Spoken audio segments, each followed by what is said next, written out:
Joab son of Zeruiah knew that the king's heart longed for Absalom. So Joab sent someone to Tekoa and had a wise woman brought from there. He said to her, "Pretend you are in mourning. Dress in mourning clothes, and don't use any cosmetic lotions. Act like a woman who has spent many days grieving for the dead. Then go to the king and speak these words to him." And Joab put the words in her mouth. When the woman from Tekoa went to the king, she fell with her face to the ground to pay him honor, and she said, "Help me, your majesty." The king asked her, "What is troubling you?" She said, "I am a widow, my husband is dead. I your servant had 2 sons. They got into a fight with each other in the field, and no one was there to separate them. One struck the other and killed him. Now the whole clan has risen up against your servant. They say, 'Hand over the one who struck his brother down, so that we may put him to death for the life of his brother whom he killed, then we will get rid of the heir as well.' They would put out the only burning coal I have left, leaving my husband neither name nor descendant on the face of the earth." The king said to the woman, "Go home, and I will issue an order in your behalf." But the woman from Tekoa said to him, "Let my lord the king pardon me and my family. And let the king and his throne be without guilt." The king replied, "If anyone says anything to you, bring them to me, and they will not bother you again." She said, "Then let the king invoke the Lord his God to prevent the avenger of blood from adding to the destruction, so that my son will not be destroyed. As surely as the Lord lives," he said, "not one hair of your son's head will fall to the ground." Then the woman said, "Let your servant speak a word to my lord the king." "Speak," he replied. The woman said, "Why then have you devised a thing like this against the people of God? When the king says this, does he not convict himself, for the king has not brought back his banished son? Like water spilled on the ground, which cannot be recovered, so we must die. But that is not what God desires, rather, he devises ways so that a banished person does not remain banished from him. And now I have come to say this to my lord the king because the people have made me afraid." Your servant thought, "I will speak to the king, perhaps he will grant his servant's request. Perhaps the king will agree to deliver his servant from the hand of the man who is trying to cut off both me and my son from God's inheritance. And now your servant says, 'May the word of my lord the king secure my inheritance. For my lord the king is like an angel of God in discerning good and evil. May the Lord your God be with you.'" Then the king said to the woman, "Don't keep from me the answer to what I am going to ask you." "Let my lord the king speak," the woman said. The king asked, "Isn't the hand of Joab with you in all this?" The woman answered, "As surely as you live, my lord the king, no one can turn to the right or to the left from anything my lord the king says. Yes, it was your servant Joab who instructed me to do this and who put all these words into the mouth of your servant. Your servant Joab did this to change the present situation. My lord has wisdom like that of an angel of God, he knows everything that happens in the land." The king said to Joab, "Very well, I will do it. Go, bring back the young man Absalom." Joab fell with his face to the ground to pay him honor, and he blessed the king. Joab said, "Today your servant knows that he has found favor in your eyes, my lord the king, because the king has granted his servant's request." Then Joab went to Geshur and brought Absalom back to Jerusalem. But the king said, "He must go to his own house, he must not see my face." So Absalom went to his own house and did not see the face of the king. In all Israel there was not a man so highly praised for his handsome appearance as Absalom.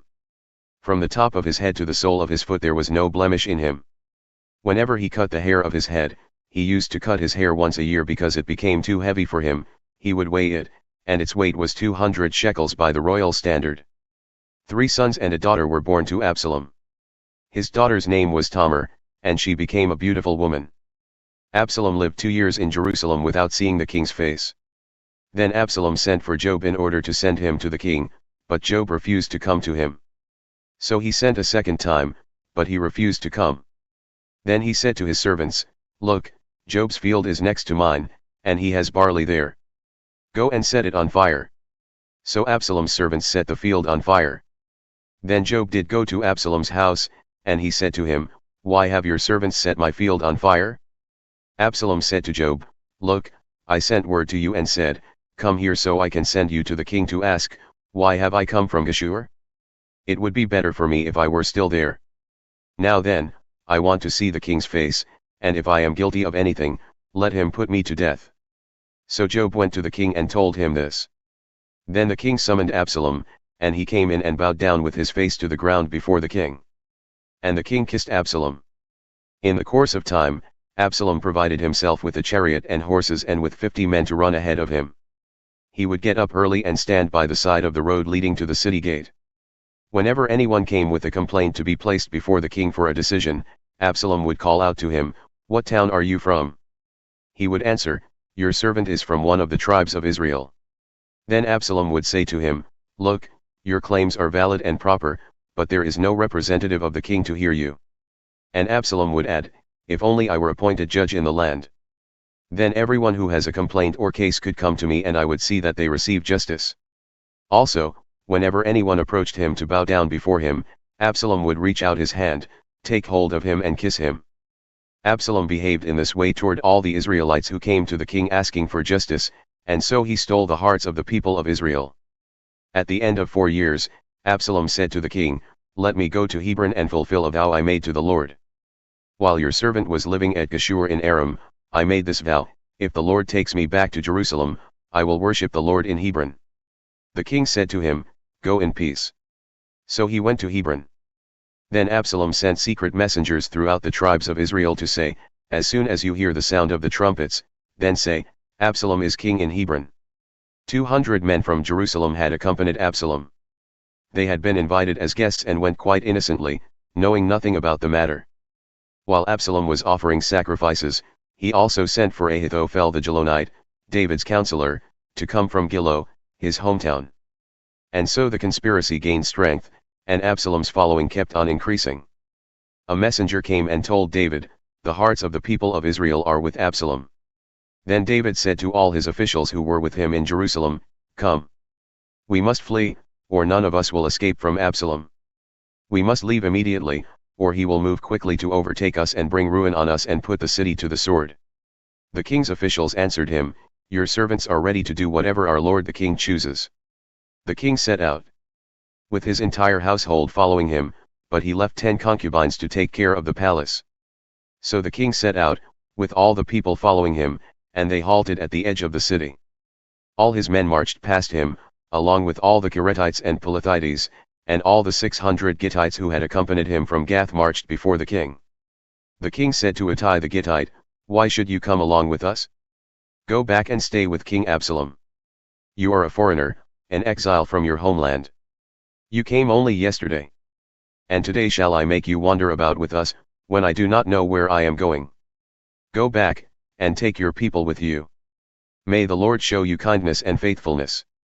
But Ittai replied to the king, "As surely as the Lord lives, and as my lord the king lives, wherever my lord the king may be, whether it means life or death, there will your servant be." David said to Ittai, "Go ahead. March on." So Ittai the Gittite marched on with all his men and the families that were with him. The whole countryside wept aloud as all the people passed by. The king also crossed the Kidron valley, and all the people moved on toward the wilderness. Zadok was there too, and all the Levites who were with him were carrying the ark of the covenant of God. They set down the ark of God, and Abiathar offered sacrifices until all the people had finished leaving the city. Then the king said to Zadok, "Take the ark of God back into the city. If I find favor in the Lord's eyes, he will bring me back and let me see it and his dwelling place again. But if he says, I am not pleased with you, then I am ready, let him do to me whatever seems good to him." The king also said to Zadok the priest, "Do you understand? Go back to the city with my blessing. Take your son Ahimaaz with you, and also Abiathar's son Jonathan. You and Abiathar return with your 2 sons. I will wait at the fords in the wilderness until word comes from you to inform me." So Zadok and Abiathar took the ark of God back to Jerusalem and stayed there. But David continued up the Mount of Olives, weeping as he went, his head was covered and he was barefoot. All the people with him covered their heads too and were weeping as they went up. Now David had been told, Ahithophel is among the conspirators with Absalom. So David prayed, "Lord, turn Ahithophel's counsel into foolishness." When David arrived at the summit, where people used to worship God, Hushai the Archite was there to meet him, his robe torn and dust on his head. David said to him, "If you go with me, you will be a burden to me. But if you return to the city and say to Absalom, 'Your Majesty, I will be your servant, I was your father's servant in the past, but now I will be your servant,' then you can help me by frustrating Ahithophel's advice. Won't the priests Zadok and Abiathar be there with you? Tell them anything you hear in the king's palace. Their 2 sons, Ahimaaz son of Zadok and Jonathan son of Abiathar, are there with them. Send them to me with anything you hear. So Hushai, David's confidant, arrived at Jerusalem as Absalom was entering the city.